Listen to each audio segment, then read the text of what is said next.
கடற்கனியை நேர்ல பாத்திருக்கீங்களா? ஜனவரி 13 இருந்து ஜனவரி 17 வரை நம்ம விஜிபி கிங்டம் நடத்துற அண்டர் வாட்டர் டனல் அக்வாரியம்க்கு வந்தா கடற்கனியை நேர்லயே பார்த்து என்ஜாய் பண்ணலாம். மிஸ் பண்ணிடாதீங்க மக்களே. அன்பு நெஞ்சங்களுக்கு இனிய வணக்கங்கள்.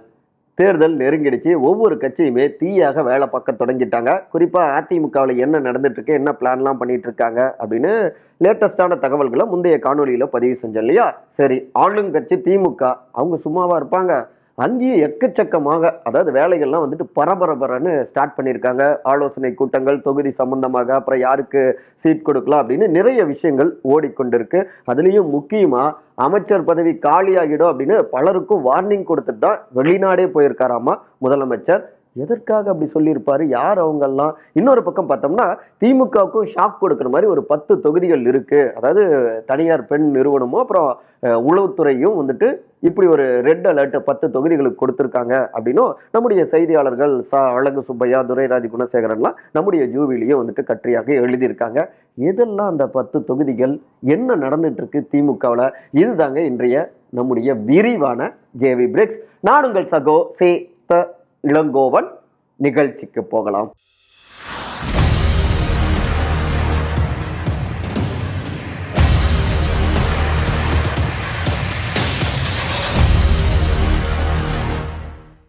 ராமர் கோயில் முதல் 1200 கோடி யூபிஐ பரிவர்த்தனைகள் வரை நாடாளுமன்ற கூட்டத்தொடர் ஹைலைட்ஸ்.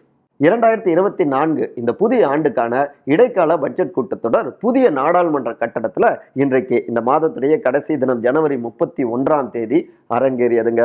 முதல் முறையாக புதிய நாடாளுமன்ற கட்டடத்தில் அடி எடுத்து வச்சாங்க நம்முடைய குடியரசுத் தலைவரான திருமதி திரௌபதி முர்மு அவர்கள். நம்முடைய வளர்ந்த இந்தியாவானது இளைஞர் சக்தி, பெண்கள் சக்தி, விவசாயிகள் மற்றும் ஏழைகள் அப்படின்னு ஒரு 4 வலுவான தூண்கள் அதன் மீது நிற்கும் அப்படின்னு இந்த அரசாங்கம் முழுமையாக நம்புகிறது அப்படின்னும் பெருமிதத்தோடு குறிப்பிட்டிருந்தாங்க. அதன் தொடர்ச்சியாக நம்முடைய இந்தியா வேகமாக வளர்ந்து வருகிறது. நிலவுடைய தென் துருவத்தில் அடியெடுத்து வைத்த முதல் நாடாக நம்முடைய இந்தியா இருக்கிறது. கடந்த 10 ஆண்டுகளில் நடந்த நடைமுறைகளுடைய நீட்சி தான் இன்னைக்கு நாம சந்திச்சுக்கிட்டு இருக்கிற இந்த சாதனைகள் எல்லாமே. அது மட்டும் இல்லாமல் நம்முடைய வாழ்வில் வறுமை பெரிய அளவில் ஒழிக்கப்பட்டு கொண்டிருக்கு அப்படிங்கிறதையும் நம்ம வந்துட்டு பார்க்க முடிகிறது.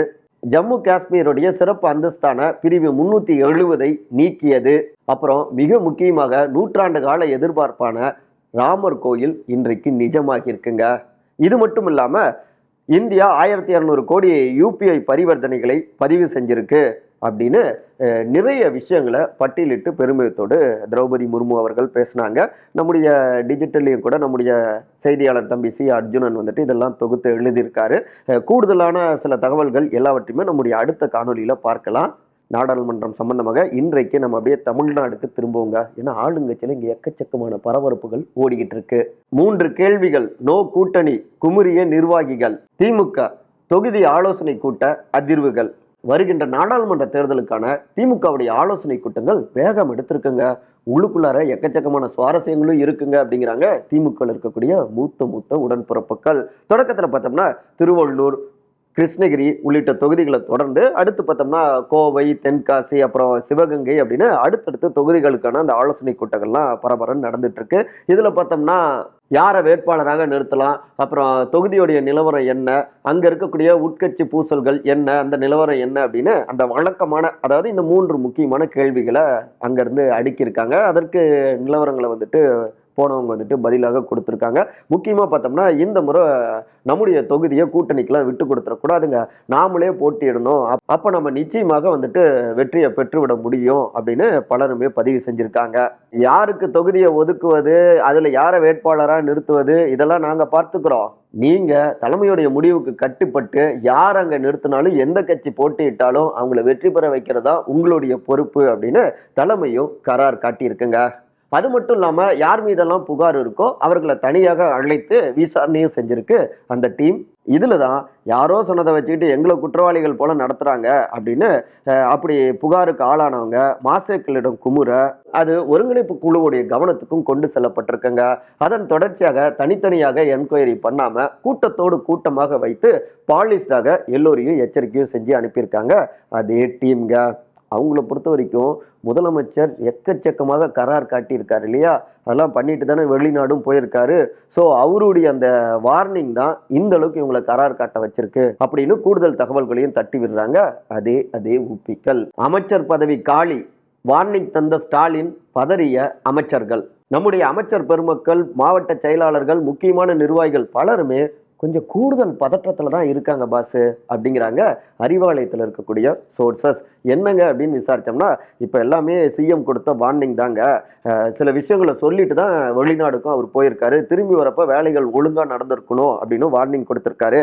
என்னன்னா அமைச்சரவை கூட்டம் வந்துட்டு அவர் முன்கூட்டியே நடத்திருந்தார் இல்லையா, அந்த கூட்டத்தில் நம்முடைய சாதனைகள் எல்லாவற்றையுமே மக்கள்கிட்ட கொண்டு போகணும், காலம் வந்துட்டு கொஞ்சமாக தான் இருக்கு, ஸோ அதெல்லாம் சொல்லி நம்ம வெற்றி பெறணும், 40க்கு 40 நம்முடைய லட்சியமாக இருக்கணும், அது மட்டும் இல்லாமல் நிச்சயமாக அது கிடைக்கணும், அதுக்காக வேலை பாருங்க. அதை ஒட்டி தான் நாடாளுமன்ற தேர்தல் ஒருங்கிணைப்பு குழுவையும் நான் உருவாக்கியிருக்கேன். 40 தொகுதிகள்லையும் கலந்து ஆலோசனை கூட்டங்கள் நடத்தணும், அங்கே கட்சிக்காரங்க சொல்லக்கூடிய அந்த ஃபீட்பேக்ஸை எடுத்துக்கணும். இங்க பல அமைச்சர்கள் இருக்கீங்க, மாவட்ட செயலாளர்கள் இருக்கீங்க, அப்புறம் தொகுதி பொறுப்பாளர்களும் இருக்கீங்க. ஸோ தொகுதியில் நடக்கக்கூடிய எல்லாவற்றுக்கும் நீங்கள் பொறுப்பேற்றுக் கொள்ளணும். அந்த தொகுதியை நிச்சயமாக வெற்றிகரமான தொகுதியாக மாற்றக்கூடிய பொறுப்பும் உங்களுக்கு தான் இருக்கு. ஏதாவது கைக்கு மீறிய பிரச்சனையாக இருந்தால் உடனடியாக நாடாளுமன்ற தேர்தல் ஒருங்கிணைப்பு குழு அவங்க கிட்ட வந்துட்டு அந்த பிரச்சனைகளை கொண்டு வாங்க, அவங்க நிச்சயமாக அதை சரி பண்ணுவாங்க. கட்சியுடைய சாதக பாதகங்கள் இவை எல்லாவற்றையும் அலசி ஒரு நல்ல முடிவு எடுப்பாங்க. அதையும் மீறி எது நடந்தாலும் அது என்னுடைய கவனத்துக்கு வந்ததுன்னா நான் என்னன்னு பார்த்துக்கிறேன். 40க்கு 40 அதை மறந்துடக்கூடாது. இல்ல தலைவரே, கூட்டணிக்கு ஒதுக்கிட்டாங்க, உட்கட்சி பிரச்சனை, ஒழுங்கா வந்துட்டு எதுவும் பட்டுவாடா பண்ண முடியல, மக்கள் கிட்ட போயிட்டு எதையும் சொல்ல முடியல, அது சரியில்லை இது சரியில்லைன்னா சொல்லி ஏதாவது தோல்வி அடைஞ்சா அதுக்கப்புறம் உங்களுடைய அமைச்சர் பதவி, கட்சி பதவி எதுவுமே இருக்காது. இது பேசுறது கிடையாது, நிச்சயமாக நடக்கும். அதை நடக்காமல் இருக்கணும்னா 40க்கு 40 திமுக கூட்டணி வெற்றி அடைஞ்சிருக்கணும் அப்படின்னு சத்தம் இல்லாமலே ஆனால் ரொம்ப அழுத்தமாகவே கராராகவே வார்னிங் கொடுத்துட்டு போயிருக்காரு முதலமைச்சர் திரு மு.க. ஸ்டாலின், எங்களுடைய தலைவர். அதனால தாங்க இத்தனை வேகம் அப்படிங்கிறாங்க அறிவாலயத்தில் இருக்கக்கூடிய சீனியர் தலைவர்கள். 10 தொகுதிகள் ரெட் அலர்ட், திமுகவுக்கு ஷாக் தரும் ரிப்போர்ட். நம்முடைய முதலமைச்சர் இந்த அளவுக்கு வார்னிங் கொடுக்கறதுக்கும், இன்னொரு பக்கம் நாடாளுமன்ற தேர்தல் ஒருங்கிணைப்பு குழு ஒவ்வொரு தொகுதி வாரியாக ஆலோசனை கூட்டங்கள் நடத்துவதற்கும் நிச்சயம் காரணம் இருக்குங்க. என்ன அப்படின்னா, ஒவ்வொரு தொகுதியுடைய நிலவரம் எப்படி, அந்த தொகுதியில் வந்துட்டு வெற்றி வாய்ப்புகள் எப்படி இருக்கு அப்படின்னு பல்ஸ் பார்க்குற வகையில் மேலிடத்துக்கு மிக நெருக்கமாக இருக்கக்கூடிய தனியார் பெண் நிறுவனம் இருக்கு இல்லைங்களா, அந்த நிறுவனம் ஒரு ஆய்வை நடத்தி ரிப்போர்ட்டையும் கொடுத்துருந்துருக்காங்க. அந்த ரிப்போர்ட் எந்த அளவுக்கு சரியா இருக்கு, தொகுதியுடைய நிலவரங்கள்லாம் என்ன அப்படின்னு இன்னொரு பக்கம் கிராஸ் செக் பண்ற மாதிரி பல்ஸ் பார்க்குற மாதிரி உளவுத்துறையும் ஒரு ரிப்போர்ட்டை எடுத்திருக்காங்க. அந்த 2 ரிப்போர்ட்லையுமே சொல்லி வச்ச மாதிரி 10 நாடாளுமன்ற தொகுதிகளில் எளிதில் திமுக வெற்றி பெற முடியாது, ரொம்பவே கடினம் அப்படின்னு அந்த ரிப்போர்ட் வந்து பேசியிருக்குங்க. இதுதான் அறிவாலய தரப்பையும் மேலிட தரப்பையும் எக்கச்சக்கமாக கொதிப்படைய வச்சிருக்கு. இது சம்பந்தமா பேசக்கூடிய திமுகவுடைய மூத்த தலைவர்கள் கடந்த 2019 நாடாளுமன்ற தேர்தல் நேரத்தில் அப்ப திமுக எதிர்கட்சியாக தான் இருந்தது. ஆனாலும் தமிழ்நாடு புதுச்சேரி ரெண்டையும் சேர்த்து 39 தொகுதிகளை திமுக கைப்பற்றியது. தேனியில மட்டும் வந்துட்டு வெற்றி வாய்ப்பை இழந்தாங்க. அப்ப காங்கிரஸ் கட்சி அங்க போட்டிட்டு தோல்வியை சந்திச்சாங்க. ஸோ இந்த முறை நம்ம ஆளுங்கட்சியாக இருக்கோம். கிட்டத்தட்ட 2.5 ஆண்டுகள் கடந்தாச்சு, 3 ஆண்டுகள் வந்து நிறைய சாதனைகள், நிறைய மக்கள் நல திட்டங்கள்லாம் கொண்டு வந்திருக்கோம். அதனால 40க்கு 40 நாம வெற்றி அடைஞ்சே தீரணும் அப்படின்னு கரார் காட்டியிருக்காங்க திமுகவுடைய தலைமை. இதற்காக தான் பெண் நிறுவனம், அந்த தனியார் நிறுவனமும் தொகுதி வாரியாக சர்வேவும் எடுத்திருந்திருக்காங்க. அதுல சிட்டிங் எம்பி மீதான மக்களுடைய மதிப்பு, தொகுதியில் இருக்கக்கூடிய பிரச்சனைகள், அதுக்கப்புறம் கட்சியில் இருக்கக்கூடிய அந்த உட்கட்சி பூசல்கள் அப்படின்னு இந்த 3 முக்கியமான கேள்விகளோடு கூடுதலாக சில கேள்விகளையும் அடுக்கி தொகுதி முழுக்கவே சர்வேவும் எடுத்திருக்காங்க. திமுக எம்பிக்கள் மட்டும் கிடையாதுங்க, கூட்டணி கட்சி எம்பிக்கள் அவர்களுடைய தொகுதியையும் ஃபுல்லா வந்துட்டு ஸ்கேன் பண்ணியிருக்காங்க. அதுல தான் கிருஷ்ணகிரி, சேலம், பொள்ளாச்சி, கோவை, நாமக்கல், கரூர், வேலூர், திருநெல்வேலி, சிவகங்கை, அப்புறம் இங்க சென்னை பக்கத்துல திருவள்ளூர், இந்த 10 தொகுதிகள்லையும் திமுக கூட்டணி, திமுக வந்துட்டு ரொம்பவே வீக்காக இருக்கு அப்படின்னு அந்த ரிப்போர்ட் வந்துட்டு பதிவு செஞ்சிருக்குங்க. இதுல தான் கொதிச்சு போன திமுகவுடைய தலைமை உடனடியாக உளவுத்துறையை அழைச்சி இந்த ரிப்போர்ட் எல்லாம் வந்துட்டு கிராஸ் செக் பண்ணுங்க அப்படின்னு சொல்லியிருக்காங்க. அவங்களும் இந்த 10 தொகுதிகளை கூடுதலாக விசாரிச்சிருக்காங்க. அதுல தான் பெரும்பாலான சிட்டிங் எம்பிக்கள் மக்களுடைய நன்மதிப்பை பெறல, அவங்களுடைய செயற்பாடுகள் பெருசா வந்துட்டு இல்ல. இன்னொரு பக்கம் பார்த்தோம்னா உட்கட்சி பஞ்சாயத்துகள், கோஷ்டி பூசல்கள் எக்கச்சக்கமாக இருந்திருக்கு. மேலும் கூட்டணி கட்சிகளோடவும் ஒவ்வொரு தொகுதியிலுமே வந்துட்டு குடுமிப்புடி சண்டையும் வந்துட்டு எக்கச்சக்கமாக அரங்கேறி இருக்கு.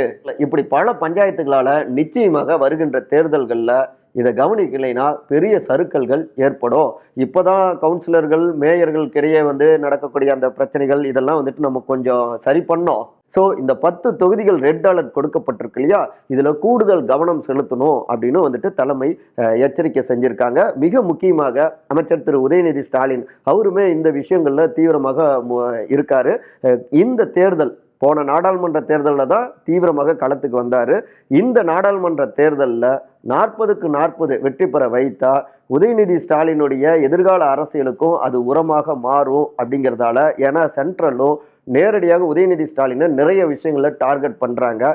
இவை எல்லாவற்றுக்கும் பதிலடி கொடுக்கணும் அப்படின்னாலும் 40க்கு 40 வெற்றி பெறணும் அப்படின்னு தான் அத்தனை வார்னிங்களும் கொடுக்கப்பட்டிருக்கு. கூடுதல் கவனமும் செலுத்தணும் அப்படின்னும் சொல்லியிருக்காங்க. ஸோ ஷாக் கொடுத்த இந்த 10 தொகுதிகளில் இப்போ கூடுதலாகவே எங்களுடைய கட்சியினர் வலம் வர தொடங்கியிருக்காங்க அப்படிங்கிறாங்க திமுகவில் இருக்கக்கூடிய சில மூத்த தலைவர்கள்.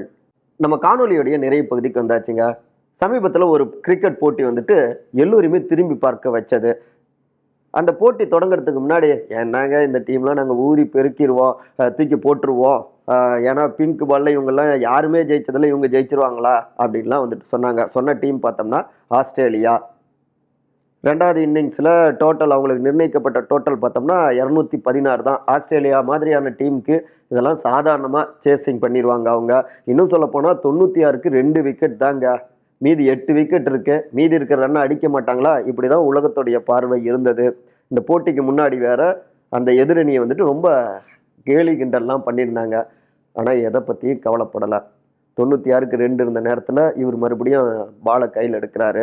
அதுக்கு முந்தைய இன்னிங்ஸில் தான் அவருக்கு காலில் வந்துட்டு அடிபட்டு அந்த கட்டை விரலில் ஒரு பெரிய காயம். பால் போடுவாரா மாட்டாரா அப்படின்லாம் எதிர்பார்த்துட்டு இருந்த நேரத்தில் என்னால் நிச்சயமாக பவுலிங் பண்ண முடியும் அப்படின்ட்டு இந்த இன்னிங்ஸில் பாலை கையில் எடுக்கிறாரு.